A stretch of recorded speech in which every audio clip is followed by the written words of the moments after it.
Welcome to Everyday Torah. My name is Trevor, and Jacob is with us today, and we're going to continue on into part 2 in 1 Corinthians. So we might hit chapter 9 a little bit, going to chapter 10. And if you are brand new with us, welcome.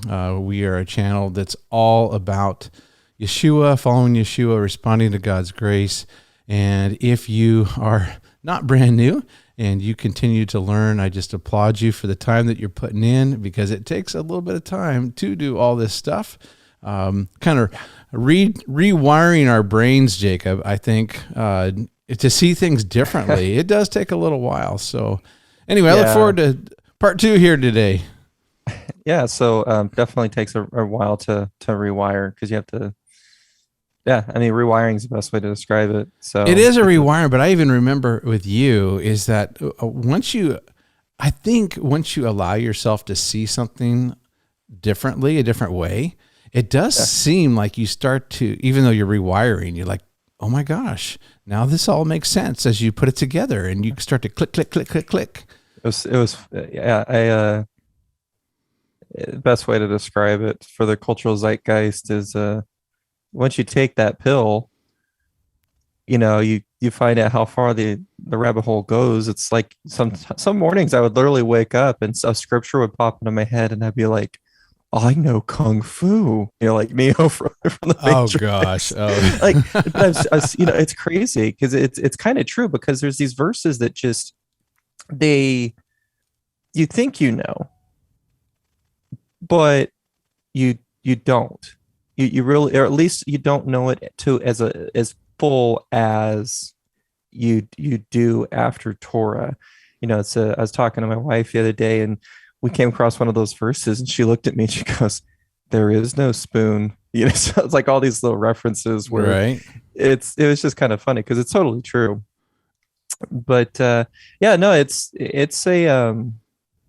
it's life-changing and it's life-giving. That's the biggest thing, is we didn't come to an understanding that you're supposed to keep the Torah and feel like life got harder. Life got, from a standpoint of my family, pretty easy because things are black and white. We rest on the same day. We spend time together as a family on the same day. And we work the other 6 days of the week at the most basic level. Yeah. And the coolest thing is seeing how Yahweh truly sets apart his people. We look different. I have my tzitzit, and people look at it, and I have nobody ever harassed me about my tzitzit. They just ask the question, like, what are those? Or they kind of like stare at it. And my wife dresses the way that Peter describes, modestly. She's not wrapped in a blanket. She dresses appropriately, but the way we talk, the way we act, everything just changed. And so it's definitely been a trip. But for today, we're going to continue off on 1 Corinthians 9, the argument that we built last week, and continue on through 1 Corinthians 10, and see how Paul continues to develop this argument in its proper context without just piecing or putting pieces where we want to. We're pulling pieces out of where we want to and trying to make them fit. Let's just take a look at how the whole puzzle fits as Paul has framed it. I use the analogy in a lot of my teaching that it's like a puzzle. Scripture is like a puzzle, and you have your frame, and you have to allow the scripture to establish the borders, your left, right borders, your north, south borders, so that you can properly see the picture. If you don't work within the borders, if you just decide to start without setting up the border, the puzzle's a lot harder, right? Yeah. So that's how I describe the analogy. Very simple analogy. So with Paul in 1 Corinthians 9 and 10, and Paul in general, you have to establish the framework that, oh my gosh, he's a Torah keeper. When you establish that, it changes your approach, if you will, to understanding Paul. because certain words don't mean what they once meant in that context. For example, I was talking to our brother Gary yesterday, and he was giving me some feedback on the previous video, and he said, "Yeah," he says, "if you just read the text, you suddenly realize that when Paul says all in 1 Corinthians 10:23, he can't possibly mean everything." Yeah. Outside of being outside of the situation at hand. He clearly can't reference it. It's like if you and I were chit-chatting and going to a coffee shop. Let's say we went to a coffee shop, right?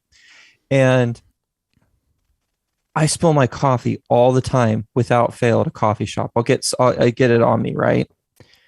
If I were to say to you, I were to get bumped and like coffee got on me, I would say, I spill my coffee all the time.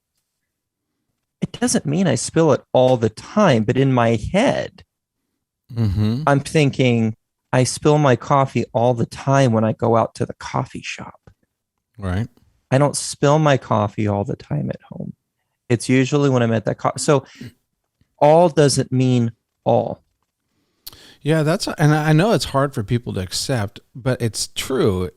The words do mean what they mean, but you've got to put them in context. My context on that one was, and I was just thinking innocently, when Paul says all things are permissible, he doesn't mean, any person can figure this out.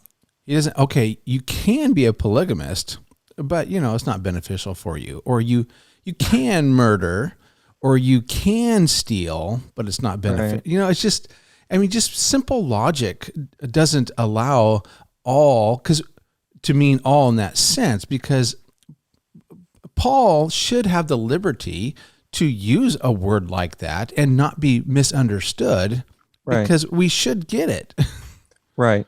Absolutely. So that's kind of just a little additional context there, or I should say qualification, or a real life comparison for the listener viewer. So yeah, when he says all things are permissible, but not all things are helpful, all things are permissible, but not all things build up, was the translation I offered at the close of last week's podcast. It has to be understood in light of 1 Corinthians 9:21, with Paul explicitly stating he isn't outside of God's law when he ministers to those outside the law. He qualifies it. So it's like my coffee shop experience. Now, what I would like to do is work through the rest of 1 Corinthians 10, leading up to verse 23. And my intent is to cement even further that Paul has a specific frame of reference, like our puzzle, that even further qualifies verse 23, that restrains it to an even greater degree in interpreting it. So it's actually, last week was the basic restraint. It can't be outside of God's law. But now we're going to qualify it even further, because he uses a specific referent, or two reference actually, when it comes to this permissible thing. So chapter 10, if we're going to go ahead and go there, 1 Corinthians chapter 10. Yeah. Chapter 10 opens up with a trip down memory lane of the Exodus from Egypt. So if we look at 1 Corinthians 10 here, verse 1, "For I do not want you to be unaware, brothers, that our fathers were all under the cloud." So this is going back to the Exodus, where they had the pillar of cloud by day and the pillar of fire by night. So they're all under the cloud. Paul says this is how the Exodus starts. "And all passed through the sea. All were baptized into Moses in the cloud and in the sea. And all ate the same spiritual food. All drank the same spiritual drink. For they drank from the spiritual rock that followed them, and the rock was Christ. Nevertheless, with most of them, God was not pleased, for they were overthrown in the wilderness." So we're going to stop there. That overthrown word is a little bit politically correct in this translation. The visual is that their bodies were strewn about after having been killed. So Yeah. they're just not like overthrown, like you're overruled. No, their bodies littered the wilderness from disobedience. That's what they got. Okay. So if you actually look at the Greek, you're going, oh, well, that's not good. So yeah, they're overthrown. They were literally killed. And that's what Yahweh said was going to happen. You're going to fall in the wilderness, and your children, who you said were going to be taken captive and made slaves, they're going to enter the land. So I want to focus on that passage we just read. There's a word here. It says, with them, he was not pleased. So the focus here is that not everyone entered the promised land. And last week we had raised the question of what it was that the Son of Man did that was pleasing to the Father. And in that particular little anecdote, we discussed John 13:34-35. Mm-hmm. Okay. This week, I wanted to focus on the importance of the word Paul uses in 1 Corinthians 10, not the murder, kill, scatter about word, but the word here that it's translated as pleased. And it's a good translation. There's nothing wrong with the way that it's translated here. And the word is eudokesin. It's a curious choice because it's not the same word that gets used in John 13:34-35, where it says, I always do what is pleasing to him situation. Mm-hmm. So, and by pleasing, we meant what is good and pleasing to the Father. So when he says, I always do what is pleasing to him, this Greek word 8:29, or John 8:29 is where the pleasing word gets used. Okay, this is not the same word that gets used in 1 Corinthians 10. 1 Corinthians 10 at all. It's kind of a weird choice for it. And you think, well, why did he use this word here? What's the difference? Well, the other word that's used in John 8 is more like a approval. I always do what's approved by or acceptable. This word is pleased, like there's a happiness sense to it almost.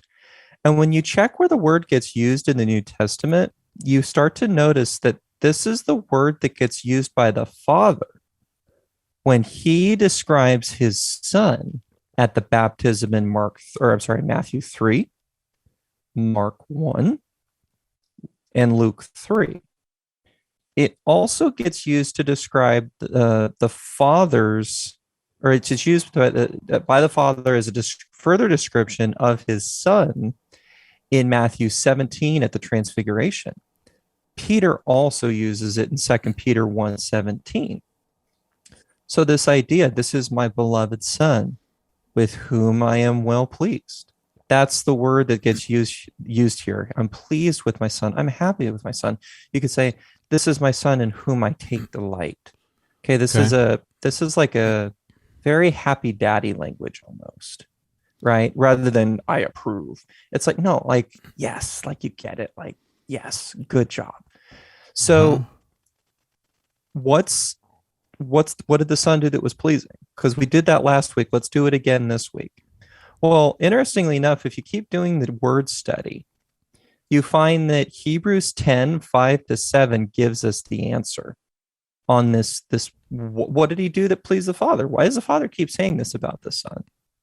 So go ahead and turn real quick. This is going to be a little rabbit trail. And go to Hebrews 10:5.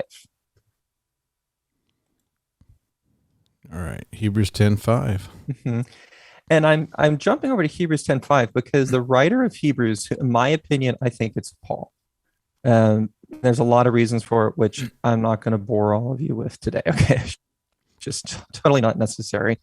But I think Paul wrote this. At the very least, it's interesting because Paul uses the comparison in 1 Corinthians 10 of this wilderness situation of why they did not enter into the promised land, right? Hebrews, the author makes the same exact argument. There's a reason that they did not enter into the promised land. So if you read verse 5, consequently, when Christ came into the world, he said, sacrifices and offerings you did not delight in. You didn't desire them. But a body you have prepared for me. In burnt offerings and sin offerings, you have taken no pleasure. So here's the word, eudokesas, it's just conjugated differently. Mm-hmm. So what is Yahweh, or what is Yeshua, I should say, saying here? He is saying, you don't delight or take pleasure, joy, if you will, in me offering sacrifices and offerings. In burnt offerings, sin offerings, you take no delight, no pleasure. Then I said, so this is the writer of Hebrews writing this as if this is what Yeshua said.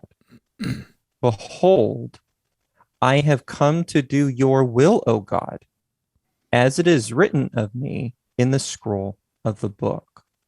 So there's this change. The writer's saying that this is Yeshua's attitude. You don't want sacrifices and offerings. And it's hinted at, what you delight in is that I do your will. Mm-hmm. Now, the unfortunate thing here is that this is a passage that's a quote of Psalm 40, verse 6 to 8. Most people are going to read the quote in Hebrews, and they're never going to go check out Psalm 40. They just won't do it. It's honestly, it's kind of lazy, just calling it for what it is. Yeah. It's assumed that if a passage is quoted, two things: you're going to know where it's at, and you're at the very least going to go see what the frame of reference is for the quote. Current mass media is terrible for this, is they'll take quotes out of context.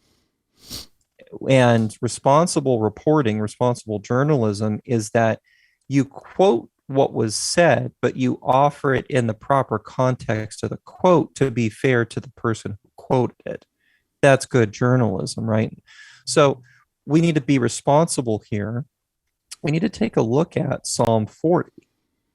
Well, if we go to Psalm 40, let's read the entire passage from verse 6 to verse 8. In sacrifice and offering you have not delighted, but you have given me an open ear, is the way that this gets translated from the Hebrew. Burnt offering and sin offering you have not required. Then I said, behold, I have come. In the scroll of the book it is written of me, I delight to do your will, O my God. Your law is within my heart. That is what is pleasing. See, God isn't happy per se with sacrifices. That's not the first choice. The first choice is obedience, that we do that Torah. And so this was the son's choice. It says, Father, you didn't prepare a body for me so that I could sin. What you did was you prepared a body for me, and then I'm going to do your will. It's pleasing to you. And so that's the word here Paul quotes from the Old Testament. He translated as eudokesin in 1 Corinthians 10, and it's the same word that gets used in Hebrews. So again, we have this idea, what is pleasing? What is pleasing is to do the will of the Father, to keep that Torah. I want to summarize, because it's a beautiful way that you've put it, and I think it's so helpful, is that a lot of people will read even Psalm 40 and they'll say, well, yeah, that's right. The law is on my heart. It's not in the Old Testament. It's not those things. But that's not the point. The point is to still do the things. But as we can see through the prophets, there are times where Yahweh says to his people, get your Sabbaths away from me. Stop at the feast days. Stop. Right. And everyone wants to say, look, God hated those feast days. God hated those Sabbaths. You know, it's like they were adventures and missing the point because they were doing all their Jewish stuff. But that's not what God is saying. He's saying, what I really want is you to want to do it. I want you to love me so much that your heart is just desirous to follow me and to do those. And I do that sometimes when I illustrate it for folks. It really helps me to relate it to like your wife, and for me, Amy, my wife, where how weird it would be to go to an anniversary date with Amy out of obligation. Right. To just go through the motions. That would be so, it's just hurtful. And even me, you know, I'm telling you, the fall feast days are coming up, and I've got to take off real work. I don't get vacation time or anything. It's going to be real money, real work, and reputation, because I get hired on contracts kind of, and it's who can we rely on? And there's this like little thing inside my heart, like, oh man, this is really, and it's just so weird how I'm a mature believer, and I still struggle with being, you know, like if it was, you know, I might, if it was me and Amy's anniversary, we might, you know, go, okay, well, I've got to work that day. Let's just not go out to our special dinner till the weekend, you know, or something like that. You know, I could see that, but with Yahweh, it's very clear what he's asked us to do.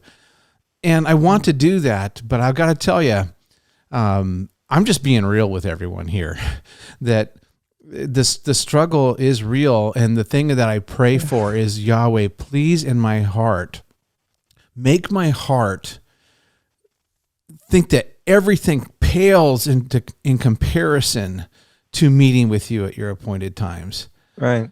So I just had to reflect on that, because I see it as you're reading it.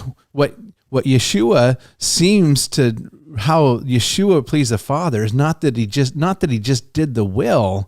Right. He wanted, he compelled, he couldn't not. It was just, I want to do this so bad. Right.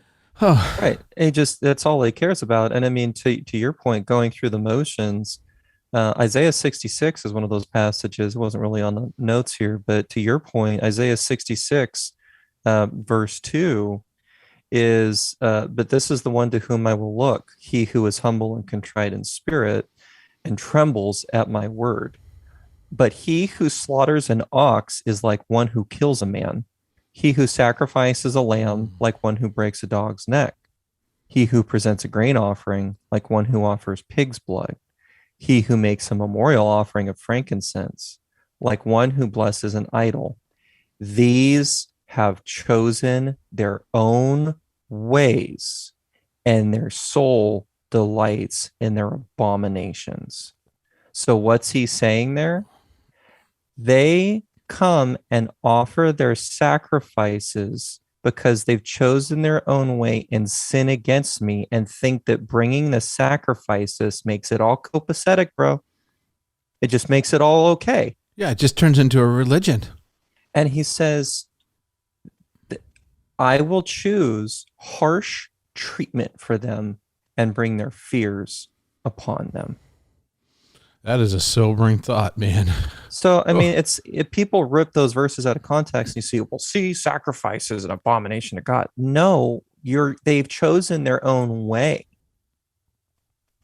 That's why it's an abomination, because they're doing the sacrifice and not the will of God. He says, I don't want these sacrifices. What I really want is your obedience. So this is what gets to the heart of the matter, coming back to 1 Corinthians 10. So, and that was a little bit of detour, and it was necessary. But if we come back to 1 Corinthians 10 here, let's take a look at verse 6. Now, these things took place as examples for us, that we might not desire evil as they did. Do not be idolaters, as some of them were. We're going to pause there.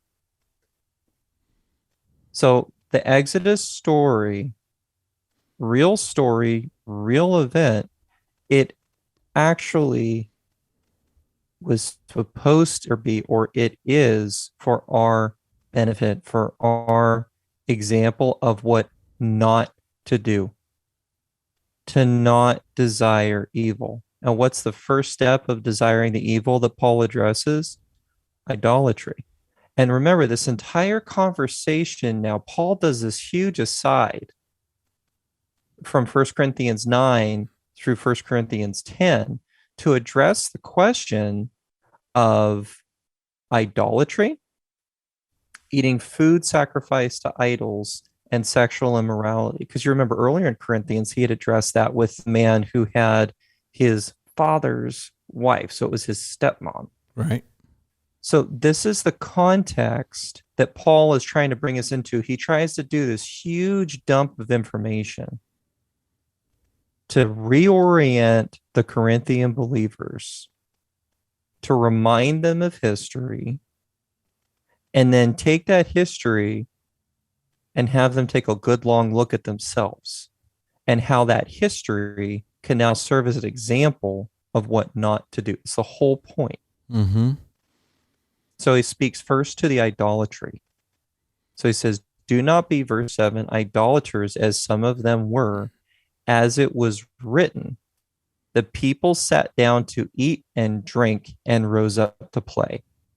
So again, a lot of people aren't even going to check where that verse is at, unfortunately.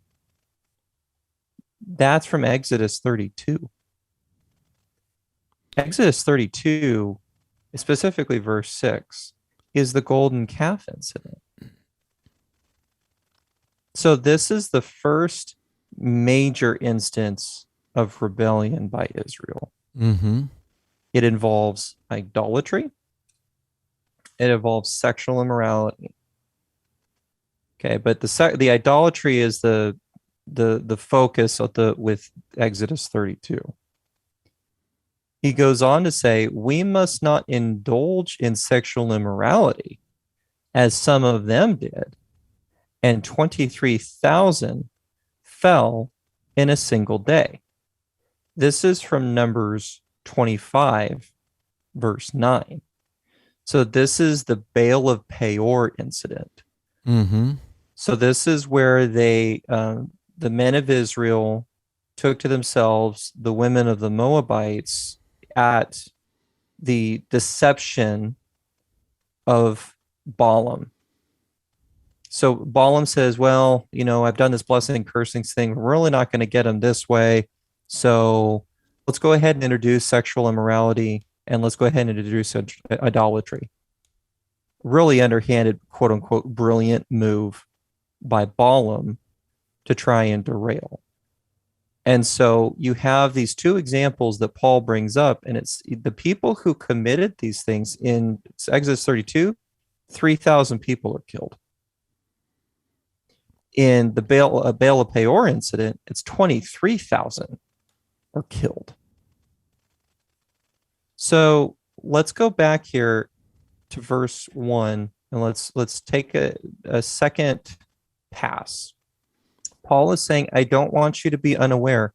Everybody left Egypt, people. Israel left Egypt. The mixed multitude left Egypt. Everybody left in faith. They were delivered.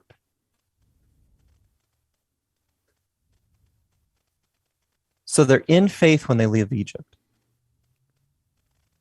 But they didn't continue on in the faith and in obedience. They left Egypt in faith, but did not persist. They did not keep the will of the Father. So he's trying to remind the Corinthians, look, guys, you've had your coming out of Egypt moment. You've been delivered. Now let's take a look at this wilderness scenario where you guys are currently at, because you have not yet received the promise, the inheritance of the land. That's what's going on here, because it's all about the land. The resurrection, folks, in case you don't know this, the inheritance, the heritage of Abraham, you and your descendants will inherit the land. When we're resurrected, people, our inheritance is that of Abraham, Isaac, and Jacob, and all those of faith. We look forward to the inheritance of the land. If you don't get the land, you're not receiving the promise. And that's what the author of Hebrews says. Yeah. Yeah, we haven't, they received these things without having received, or they saw these things at a distance without having received them. And we're all going to be glorified and receive the same inheritance at the same time. So Paul's warning is, you guys are in the wilderness. That's the point of the analogy. He says, this is for your example. Don't do what they did and be given over to sexual immorality and idolatry, which are just two commandments, really, in the sense that you could take all of the commands in Leviticus that specifically address sexual immorality and what that is. We're not going to get into that today, but there's a whole litany of things that constitute sexual immorality, and idolatry is idolatry. That's the second commandment. Okay. So these things take place as an example, but look at verse 9. We must not put Christ to the test, as some of them did and were destroyed by serpents. Wait, what? We're not supposed to put Christ to the test as they did. Yeah, you're implying a lot here. If so, going back up to verses like 1 through 5, it seems to me that you were implying that you're talking to believers here. You're talking about people who have been saved, and they are being warned by Paul about stuff in their life. So is that a fair assumption? Yeah. Now that's loaded on my part. I do know what's going on because I can read between the lines on all the things that you're talking about here. And you are saying that Yeshua, Jesus, is right there with them in the wilderness wanderings. Yes? Yeah. Yeah. Now, I'm not, earlier Paul says that this rock was Christ. Obviously, it misses the point if you think that Christ is this giant boulder. Yeah. Being dragging through the wilderness, following them. That's not the point. The point was that he is the source. Verses like when he tells tells the Jews, living waters. I give you, the woman at the well, right? I'm the one. If you knew who I was, you would have asked, and I would have given you water, living water. She says, where can I get this water? And then later on, you'll see him proceed to perform the miracles of the manna in the form of the loaves and fishes. So this idea is that it's always been the Son. No one has ever seen the Father at any point. It's always been the Son. So who was in the cloud when it says that the angel, it says Yahweh looked down from the pillar of cloud? Well, we're told the angel of the Lord was in the pillar of cloud. So who's this angel of the Lord? He's the messenger of the Father. It's the Son. Yeah. So when Yeshua says, when you've seen me, you've seen the Father, is this is what you're talking about here, is that what they're seeing is Yeshua, but to see Yeshua is to see the Father. So you've not seen the Father, but to see the Son is to see the Father. Yes? Yeah. So it's Yeshua is the perfect, this is Paul's theology in Colossians. He's the visible image of the invisible God. Mm-hmm. He's the icon. So it's literally a perfect representation of the Father. The only thing that's different is Yeshua himself ascribes greater glory to the Father and flat out says the Father's greater than I. But if you want to see what the Father's like, look at me. Mm-hmm. That's what Yeshua says. That's how perfectly he does what Daddy asks him to do. Yeah. So again, it's Messiah. And Jude pans this out. If you go read the book of Jude, Jude says, I wish I could talk to you about this stuff, but I've got to talk to you about this stuff. And he says, don't forget, guys, that the Lord, or some translations will say Jesus, after delivering a people out of Egypt, later destroyed those who did not believe. What? So Paul is saying, guys, we're gonna knock this up here a notch and go from the simple to the complicated theologically. If you engage in these things, you are doing the same exact thing that the Israelites did in the wilderness against the same person. The transgression is against Christ. Mm-hmm.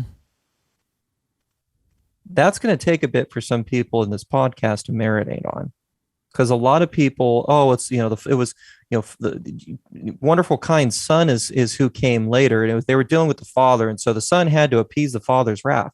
It wasn't the Father that the Israelites were ticking off. By extrapolation, you could say that the Father was upset that they were ticking off his Son and transgressing his commandments. But the one whom they are directly provoking to his face is the Son. This is high level stuff. This is like, oh yeah, Marcion or Markion would be clicking off podcast right now.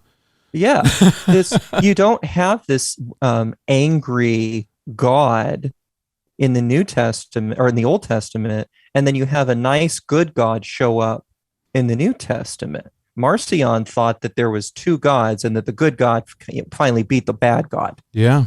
That's not the narrative, folks. It's been the same person from Genesis to Revelation that has been dealing with mankind. It's the same person. I should note here, Marcion or Markion, both tend, I hear both. Markion was a theologian that did not do well, was excommunicated, and rightly so. No. But sometimes what I've said oftentimes is that sometimes today's theologians tend to be functioning Marcionists. They don't say it outright that Yeshua and Yahweh are not the same, but functionally, it almost seems like the theology plays out like they're not the same. But clearly here, absolutely, in 1 Corinthians 10 and other places, but here very strongly, clearly, Yeshua is there. Yeah, and forgive me if this podcast is a little bit more complicated than last week. Last week's I felt like had a little bit easier flow to it because of the way it was broken down. This one is deliberately meant on my part to demonstrate Paul is not an easy guy to understand. And you have to peel back the layers of the onion. Yeah. To really figure out what is he, because it's like he's going super like 2 + 2 = 4, 3 + 3 = 6, x squared plus z squared minus q to the 14th power equals, whatever. And you're like, what? Yeah. So Paul can go from simple to complex like that.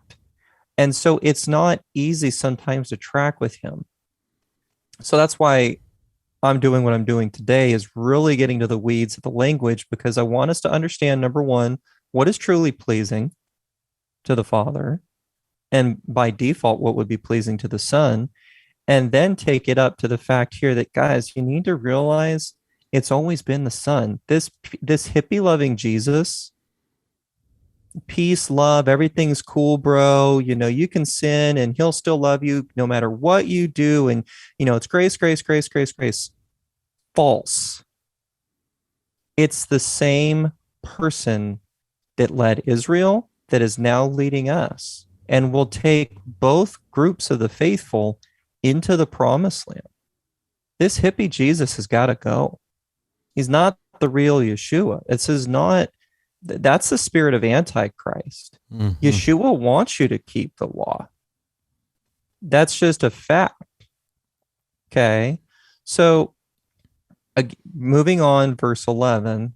Now these things happened to them as an example, but they were written down for our instruction, on whom the end of the ages has come. Here is the warning. Therefore, let anyone who thinks that he stands take heed lest he fall. No temptation has overtaken you that is not common to man. God is faithful, and he will not let you be tempted beyond your ability. But with the temptation, he will also provide the way of escape, that you may be able to endure it. So here's a famous verse that gets thrown out in Christianity, and it's true. I don't think that you can rip this verse out of context. If this is what Paul is saying, and he has seen the resurrected Messiah, I'm going to go ahead and say, you know what? You can take this verse to the bank. There's no contextualization here outside of the fact that God is faithful. Amen and amen. He's not going to allow you to be tempted beyond your ability. That's what it says. While true, so back in Operation Timothy days, way back when, navigators, some of you old people know who Dawson Trotman is, but we learned this verse, one of the central verses, but we would never, ever put it in context. It would just be, you're a brand new believer, you're a guy. Right. And I mean, I was a college pastor. They're just like, man, I probably shouldn't look at porn anymore, or I probably shouldn't be, touching myself. Right. The simplicity by which they were understanding this verse, which is right, totally right, yeah. But it's not put into context where Paul is talking about the temptations that they were facing in the wilderness, Bingo. And it is still an issue for us today. It's the same thing. So Paul is connecting us to our heritage. The idea of we are all in some way coming out of Egypt, and that the temptations that were presented to Israel, we too could be faced with. So there's some people that would never have to worry about the sexual immorality thing. You're one of those people, Trevor. Ever. It's not an issue for you. But there might be some brethren out there that they can't even click on a YouTube video because of the road it would take them down. Mm-hmm. Same thing with somebody who might be coming out of, let's say, Hinduism, or somebody who's coming out of Buddhism, or somebody coming out of dare I say, an Eastern Orthodoxy where they venerate icons. Idolatry. They can't even, the teaching of that Yeshua is the image, the icon of the invisible God, that one's going to be difficult for them, right? So the point here is that the content, although, like I was saying, you can lift this verse. This is one of those verses you could lift. Mm-hmm. And it says what it says, placed in its proper context. It's referring to what the Israelites went through before. This isn't new stuff, Corinthians. Sexual immorality and idolatry have always been a problem. So what is his conclusion? Therefore, my beloved, flee from idolatry. This is reminiscent of Joseph with Potiphar's wife. Mm-hmm. He doesn't sit there and try and reason with her. Yeah. That boy runs. he just doesn't even try. He doesn't pull up his best apologetic. He doesn't sit there and say, hey, you need to read Jesus Calling. He runs. He doesn't even deal with it. He just runs. And sometimes, brothers, sisters, that's what you got to do. You just got to run. And Paul continues on, I speak, verse 15, I speak as to sensible people. So he's saying, look, I'm going to assume you guys are common sense here. Judge for yourselves. And it's just like that. It's that simple. He says, flee from idolatry. So he gets complicated, takes them back through memory lane, and he's about to get complicated again. It goes 2 + 2 for a second, and then we're back up to trigonometry. And it's like, oh, dadgummit, Paul. So I speak as to sensible people. Judge for yourselves what I say. Which is ironic because earlier he was saying, I can't speak to you as mature people, but immature. Yeah. So it's like he really wants to talk to them. Right.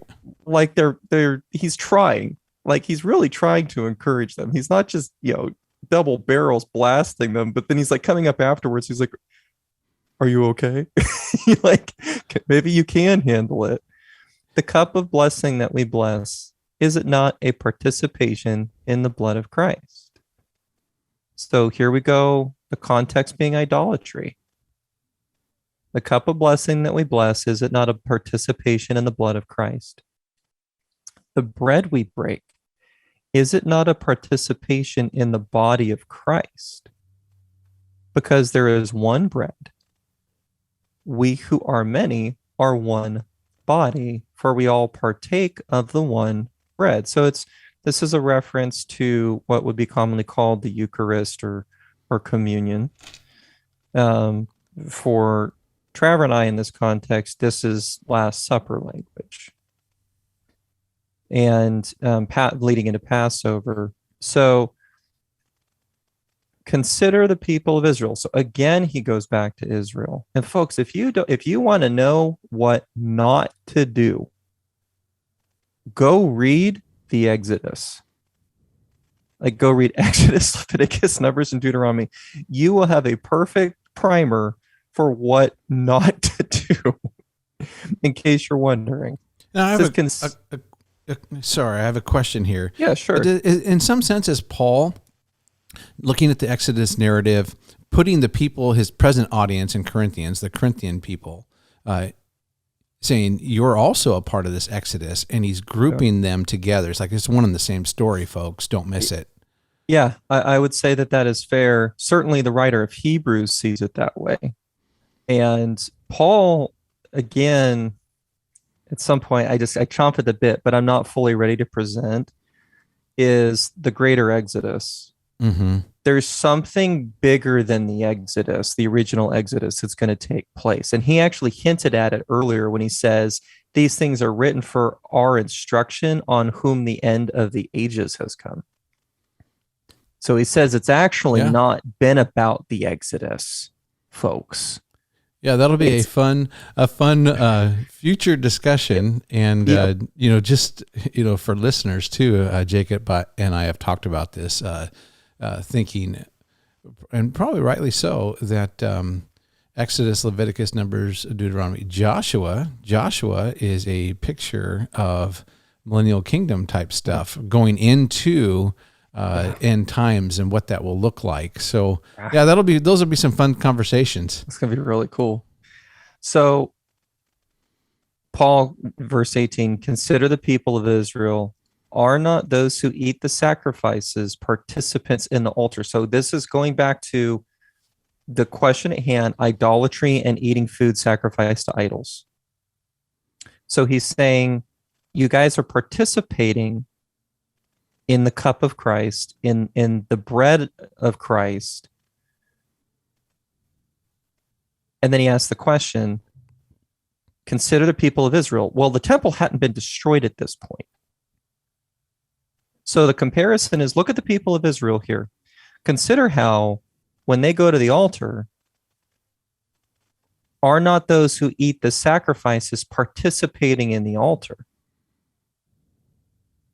So they're participating with the God of Israel through those sacrifices. What do I imply then? That food offered to idols is anything, or that an idol is anything? No. What I imply is that what pagans sacrifice, they offer to demons and not to God. So there is a distinction between a given altar. If you participate in the sacrifice of God, you are yoking yourself with God. If you offer a sacrifice to a pagan god, a god of the nations, you are yoking yourself to, quote, demons, is the term Paul uses here. And Paul says, I don't want you to be participants with demons. You cannot drink the cup of the Lord and the cup of demons. You can't double dip. That's Paul's warning. You can't do both. He flat out says it. You cannot partake of the table of the Lord and the table of demons. Shall we provoke the Lord to jealousy? He flat out says to Moses in Exodus, I am a jealous God. So don't do that. That's a bad idea. Furthermore, he asks the rhetorical, albeit silly question, are we stronger than he? Of course not. And it's a silly question. And it's meant to be silly.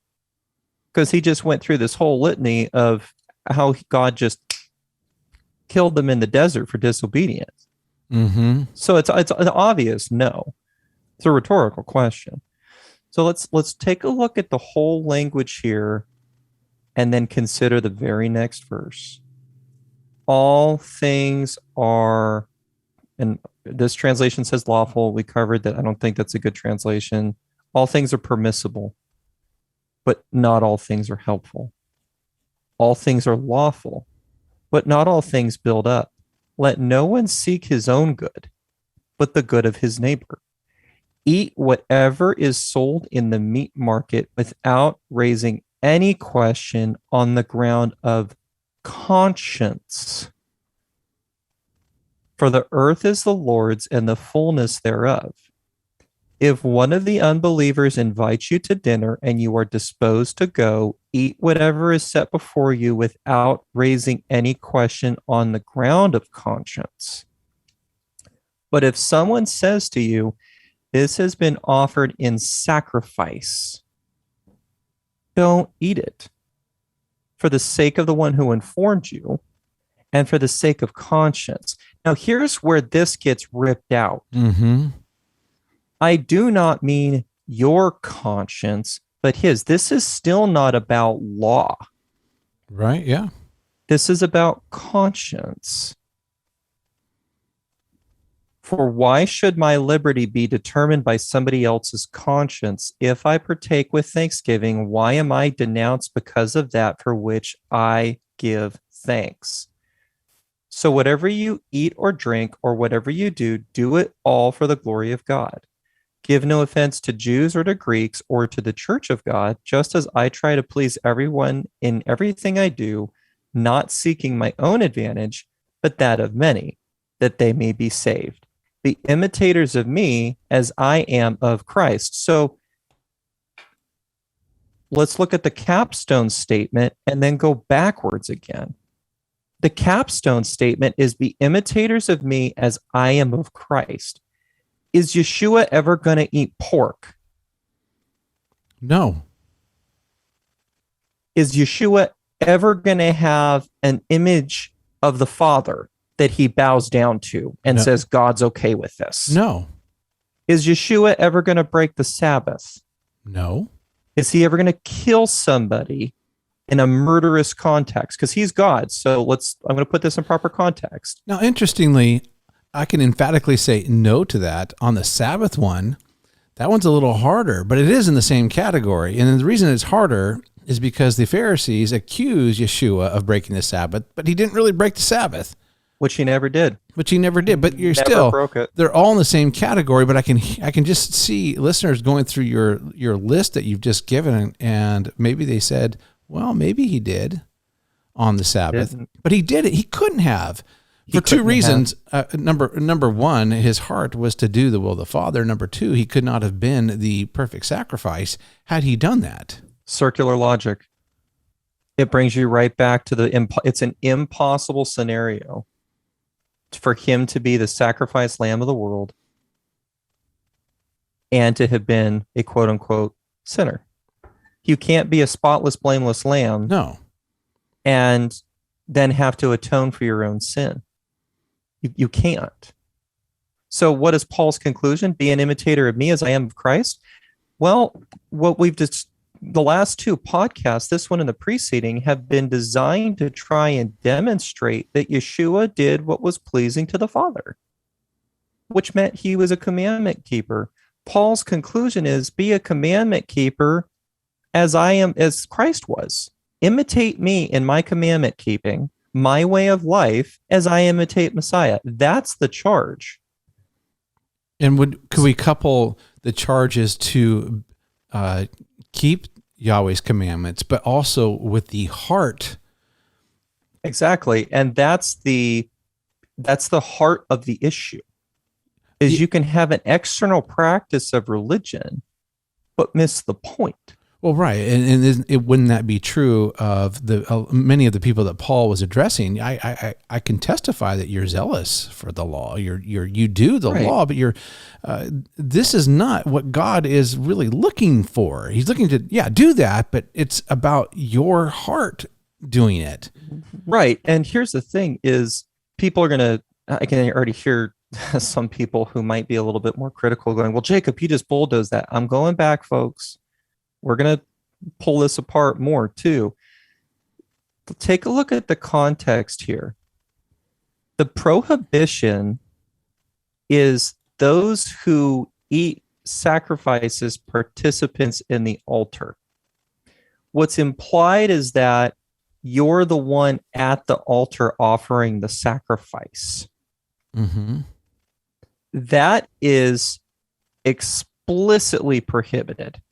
Yeshua gets mad in Revelation talking about the woman Jezebel who teaches my people to eat food sacrificed to idols and to be given over to sexual immorality. He explicitly addresses this. The risen Lord does. So now we have to reconcile that statement with what Paul is saying here. Is Paul actually saying, go ahead and eat food sacrificed to idols? Or is he in conflict? And would that bring him into conflict with what Yeshua says in Revelation? This is chapter 2 at the church of Thyatira. If he's saying, imitate me as I imitate Christ, what's the real issue here? The real issue is that Paul is saying, or assuming rather, you're not going to actually be the one offering the sacrifice to the demons, to that which is not God. That's not the problem here. The problem is a matter of conscience in that somebody else sacrificed it to a demon, but it's just meat at the meat market. You weren't actually doing that sacrifice to that deity, to that God, lowercase g, to that demon. He says, because he says, what do I imply then? That food offered to idols is anything, or that an idol is anything? The answer is obviously no. And he says that, no. I imply that what they sacrifice, they're offering it to demons. So it's a connection by incident. It's an incidental connection. You are unintentionally connected to a pagan form of practice, but you're not the one that's actually making the sacrifice. So your conscience is fine. I didn't sacrifice it to the demons. Right.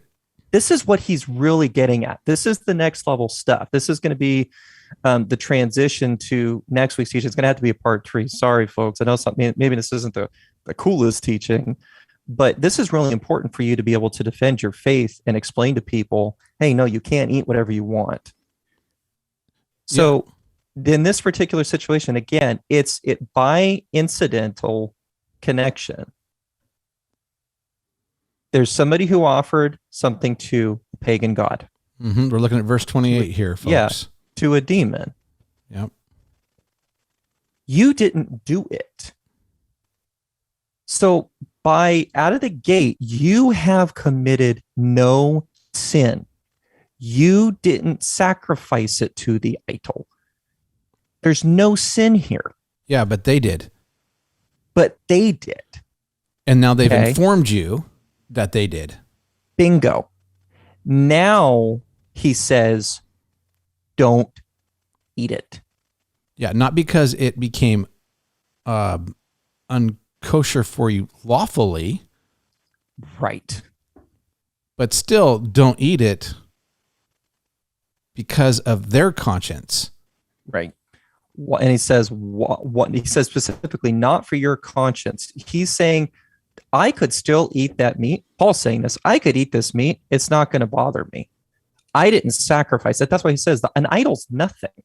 But what that person offered it to was offered to a quote unquote false god, to a demon in the mind of the person who offered the sacrifice. So then the question becomes, why is Paul saying do not eat it? If he's not committing a sin, if he could, it's nothing. Why is he withholding? Because it is lawful for him to eat it, but he said it's not beneficial. Why is it not beneficial to now eat that because of someone else's conscience? All things are permissible, but not all things are helpful. All things are permissible, but not all things build up. Let no one seek his own good, but the good of his neighbor. It's not about you. That's what Paul's conclusion is at the end here. Why is my liberty determined by somebody else's conscience? If I partake with thankfulness, why am I denounced because of that for which I give thanks? The point is, verse 33, I try to please everyone in everything I do. It's not about me. Why is my liberty to be determined by somebody else's conscience? Because I love my neighbor. And so the last little part is that they may be saved. So there must be some type of connection that the Apostle Paul is trying to be helpful to his brother and sister in this way, because in some way this could lead to their salvation. And here's sorry to point out and dime out another interpretive mistake, but verse 31, you see that word, what is your translate? You're looking at ESV with me? Is that I am. Okay. That word so, I want you to read it this way. I'm going to read it this way and I'm going to read it another way. Mm-hmm. For why should my liberty be determined by somebody else's conscience? If I partake with thanksgiving or thankfulness, why am I denounced because of that for which I give thanks? So, whatever you eat or drink, whatever you do it all for the glory of God. Now I want you to listen to it this way. Mm-hmm. For why should my liberty be determined by somebody else's conscience? If I partake in thankfulness, why am I denounced because of that for which I give thanks? Therefore, whatever you eat or drink, or whatever you do it all for the glory of God. Give no offense to Jews or to Greeks or to the church of God, just as I try to please everyone in everything I do, not seeking my own advantage, but that of many, that they may be saved. He answers his own question. He says, why is my liberty determined by somebody else's conscience? Because it's not about me. He actually answers the question. People want to read that out and say, they try to say, Paul's like, well, my liberty shouldn't be determined by somebody else's conscience, but that's actually not what he's saying. Paul actually says, my liberty is determined by my brother's conscience. It's actually the exact opposite. Yeah. If you read it in context. With this idolatry and the sexual immorality thing, specifically here, this table of demons. So again, Paul is trying to point out, if you were to eat a random piece of meat that you didn't sacrifice at a pagan temple. If you're completely ignorant that it was sacrificed to it, it doesn't matter, because we know that the idol's nothing. But if I'm eating with somebody who did sacrifice it or was still in that system and has me over, and they say, oh, well, this was sacrificed to a demon. This was sacrificed to an idol. Nope. Not going to eat it. Why? Because I'm not going to offend anybody, and I'm going to make sure that I do this all to the glory of God. I'm not going to take advantage of my liberty. I know I could eat it, but this is for the sake of my, dare I say, weaker brother who is still stuck in this system. I can't give the appearance that what he did was okay. It wasn't. So because Paul, going back to 1 Corinthians 9, he says he's enslaved himself to all people. He says, I've become a servant to all that I might win more of them. He's turning around and he's saying, I have the liberty, but I'm going to become a servant to this pagan brother. I'm going to help him realize I'm not touching that idol meat for his conscience sake, because he's going to think it's okay to actually keep on in his idolatry and his pagan sacrifices. Can't have that. So it's one of those passages. 1 Corinthians 9 and 10 is not easy, but if you actually read it in its proper context, you come away realizing that Paul actually teaches the exact opposite of what people have said Paul teaches for the last 2,000 years. Yeah. It's not a free-for-all. You know, as I think about all this, Jacob, one of the things I so appreciate about Paul, everyone knows he is the theologian we all wish we had in our seminaries. He is the person that interprets the Torah, understands Yeshua perfectly in the context of that Torah, brings it to the people. But there's something else that I just like takes Paul and like it blows my mind, the humility of this guy. He has been able to not only understand, but to apply it in such a way that when I think about him, I know that Moses was the most humble man that ever lived on the face of the earth, you know, other than Yeshua. But that's Moses. But I'm telling you, sometimes I look at Paul and I think, man, what a close second. I mean, this guy, to give up his rights like that and to so gently remind people that, man, just can you keep your life on the down low, because people need to be saved here? Could you stop thinking about yourself all the time, because people need to be saved here? And then to intermix that with not just salvation, but I'm just seeing in Paul tying into, he kind of keeps getting at your heart. Keep getting, do the things that God wants you to do, but goodness, man, could you do it in love? Could you do it with a circumcised heart? And he just pokes and pokes and pokes. And I just like, Paul, oh my goodness. Hey friends, we're going to be at a part 3 here. Jacob, thank you so much for what you mean to all of us. And I continue to love walking along this journey with you.